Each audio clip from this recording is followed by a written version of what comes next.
anyị nọ na village nwanne m ogbe gwara mma ogbe gwara mma ụfọdụ na-akpọ ya agbụ mana ndị be anyị na-akpọ ya ete eji alụ ya kwu so chebe unu m nwa na m ji egosicha unu ihe eji wee mara ndị Igbo ibe abụrụ ndị ọcha kụziri anyị ya maka ndị si na nọ ndị ọcha wetara anyị civilization ndị Igbo adịgo na mbụ mewe ife a na-afụ anya mepụta ihe a na-afụ anya ife bụ ete nke eji wee ke ya bụ ihe ka a na-akpọ ete ọ na-adị n'ọfịa I wish na m ji afụ nwee n'ọfịa gosi m unu ihe eji osisi a na-akpọ ete ebute ya eme gịnị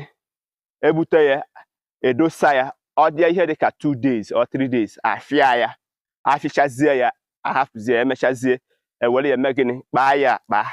ọ dịka ete abịa tiezie ya waya ihe eji wee tie ya waya bụ ọ ya bụ ete